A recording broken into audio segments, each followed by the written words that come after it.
뉴스쇼.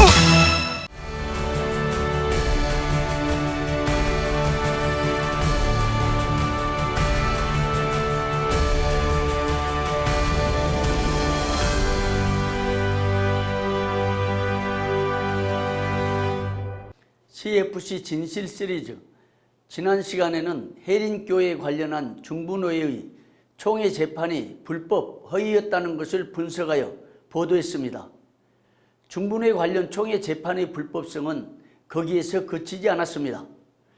제102회기 총회 재판국에 이첩된 중부노회 관련 재판건은 노회 임원과 증경단을 상대로 총회에 고소장을 제출하여 발생한 초법적인 사건으로서 교단의 헌법 질서를 통째로 무너뜨린 사태였다는 것이 드러났습니다.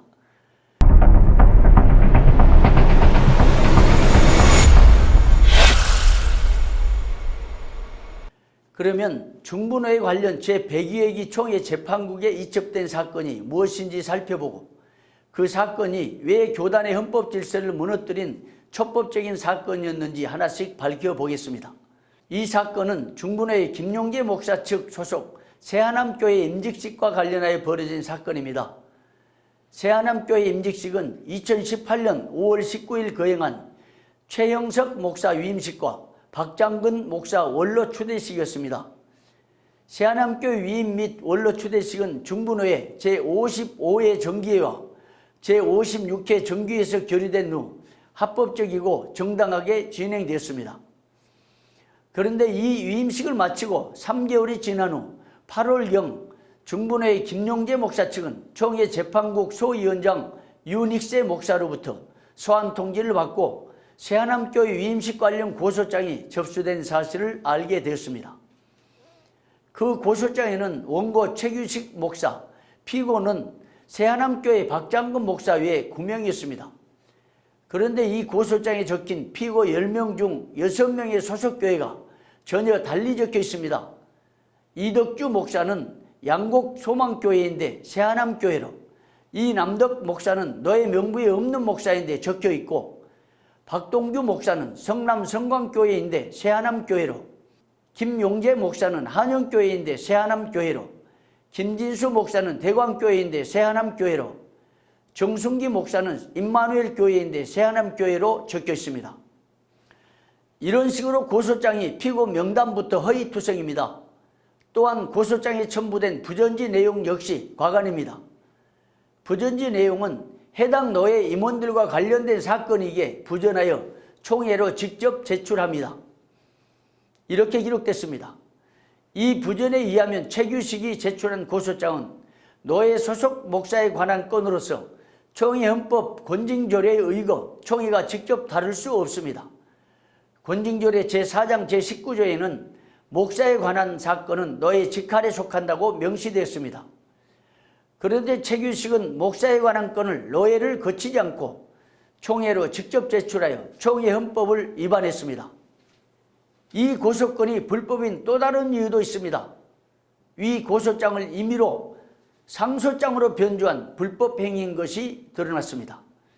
제103회 총회 보고서에 보고된 제102회기 헌의부 제16자 임원회와 실행위원회에서 8월 14일자로 최규식의 상소건이 재판국으로 이첩을 결정했습니다.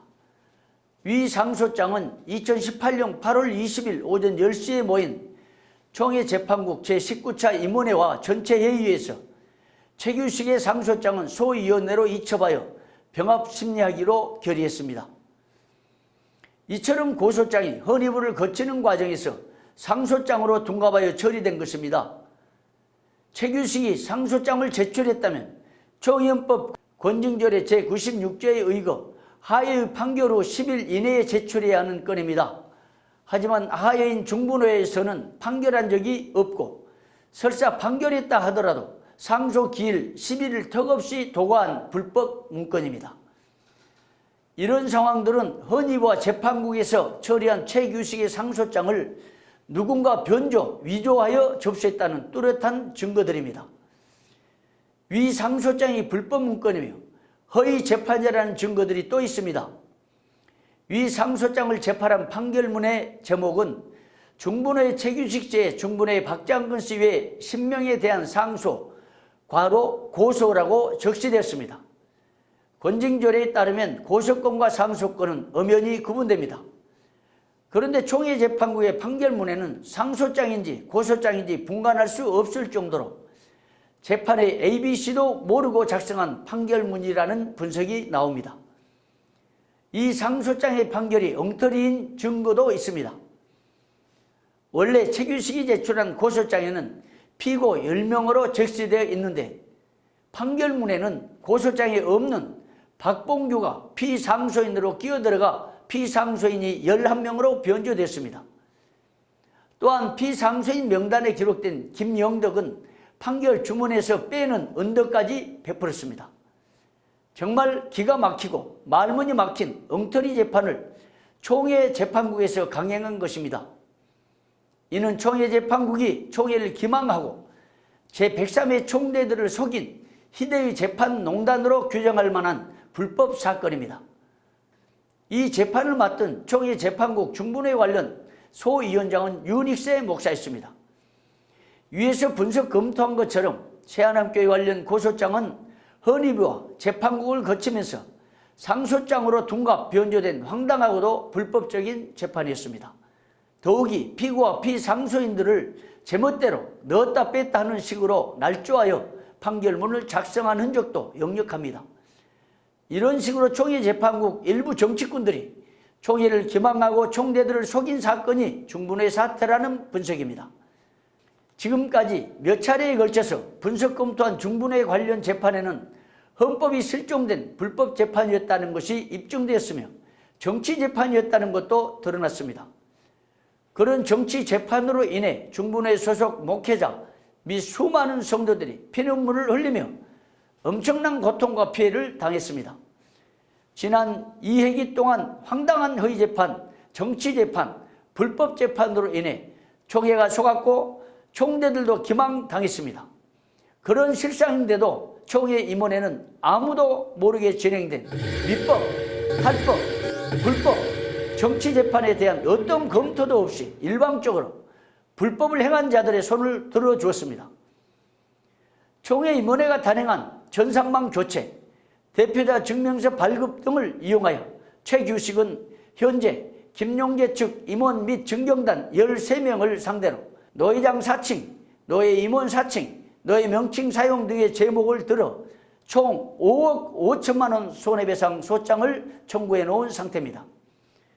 위에서 살펴본 대로 총회 재판국이 벌인 허위재판, 정치재판, 불법재판 등의 단초를 제공한 최규식은 무엇이 그리 당당한지 소장으로 다시 김용재 측을 위협, 협박하고 있으니 총회가 거꾸로 돌아가고 있는 모양새입니다. CFC-TV가 지금까지 4차례에 걸쳐 분석, 검토하여 보도한 중분회 사태의 진실은 일부 정치꾼들의 농간에 헌의부, 재판국 그리고 총회까지 휘말려서 불법재판으로 총회 헌법 질서를 무너뜨린 총회 농단 사태라는 결론입니다. 아무쪼록 이번 제104회 총회에서 중분회 관련 불법 재판에 가담한 정치꾼들이 척결되어야 합니다. 지금까지 허위재판으로 피해를 입은 중분회의 수많은 분들의 억울함이 제104회 총회를 기해서 해소되고 총회의 헌법 질서가 바로 세워지기를 바랍니다.